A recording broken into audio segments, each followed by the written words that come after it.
Welcome to Mind of Mark. I'm Mark. We're talking about debt today and what that really means. What are the implications of it? We often hear about the national debt. It's a really big number that a lot of people have a hard time wrapping their minds around. It's currently around $27 trillion. And on top of that, our federal government has something called a deficit, which is basically the amount of money that it spends beyond what it's taking in tax revenue. And that's a little over $4 trillion annually right now. So what that means is that a year from now, the national debt will be around $31 trillion, so on and so forth.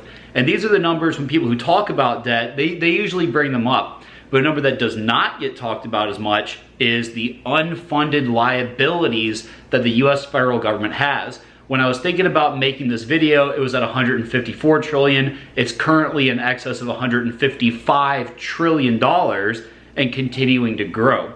So what is an unfunded liability? Those are things like government pensions, social security payments that are going to be owed to people from my generation and beyond that we're probably never going to see, to be perfectly honest. But anyway, it's government, or it's money that our government owes people in the future that it does not have in its bank account to pay for later on. It's basically like writing a check that you know you can't cash. That's what our social security is and a lot of these other very large government programs that involve spending money that they don't have.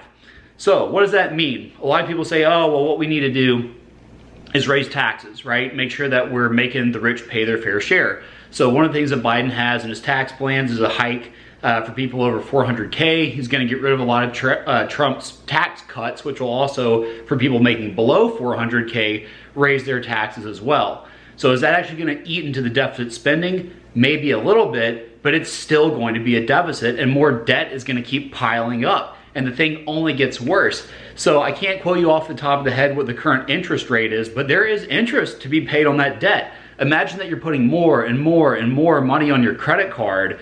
Your minimum payments on that interest are going to continue to build up. And we're at a point right now where the amount of interest on the national debt, the current debt, not even the unfunded liabilities, is going to get to a point in the not too distant future where it exceeds the amount of tax revenue that the government's taking in as a whole. So keep in mind 155 trillion is roughly what the unfunded liabilities are. If you took the US total national assets, so that's the money in every single person's bank account, from me to you to Jeff Bezos, every single person, you took all the money in their bank accounts, you took all their houses, you took all their cars, anything that has tangible value to it and sold it, that value is around 155 trillion. It's almost the same as the unfunded liabilities. So if you were to take and confiscate every single asset that US citizens own, you would only cover the current unfunded liabilities right now. And they're only going to continue to grow because of the way these programs are set up. So what's the government to do? What are we to do? What should we plan on? What should we look out for?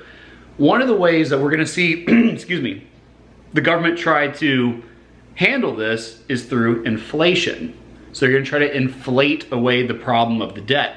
Think about it like this. If I'm going to take out a mortgage on a house, let's say $200,000, and I understand that a dollar is only going to buy me half of what it did 5 years from now, my mortgage 5 years from now is only going to have half of the effective hit.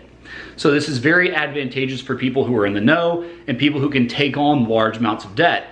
Hence, people who are building large factories and investing in capital assets, your people at the top of the pyramid. They understand what's coming and they're going to continue to take out more and more debt, right? Interest rates are basically at 0% and they know that the Fed is going to continue to print money. So they're just adding more and more and more money to the system. So that means that inflation is going to keep going up. The Fed Chair Jerome Powell targeted, I believe it was around a 2% annual inflation. It's probably going to be a good bit higher than that.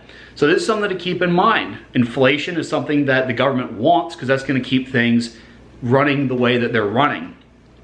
Now, what's the opposite of inflation? It's deflation.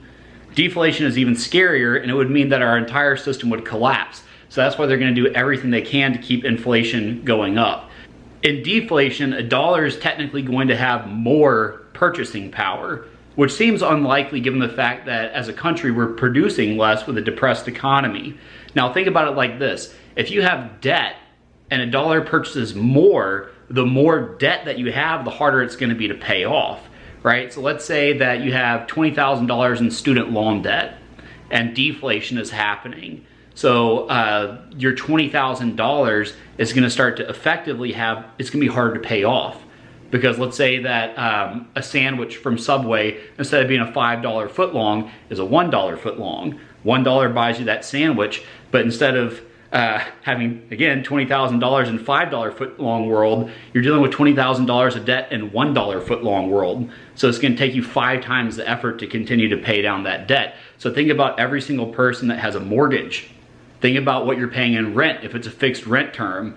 If deflation starts to kick in, it's going to make life way worse for everybody than controlled inflation, which is why the powers that be are really pushing for it. So again, these are things that nobody talks about, but you should probably know so you can at least start to kind of alter your behavior and alter your patterns. That way you know how you can better handle yourself and prepare for what's coming. Right now, think about the conservative way of looking at it. It's like a 2 to 3%. Your money's going to lose 2 to 3% of its value year over year going on into the future. And at the same time, debt is going to lose its sting until perhaps the Great Reset happens. Unclear what's going to happen with that. We shall see. It's been a crazy year. But anyway, hope you like this information. This has been Mind of Mark.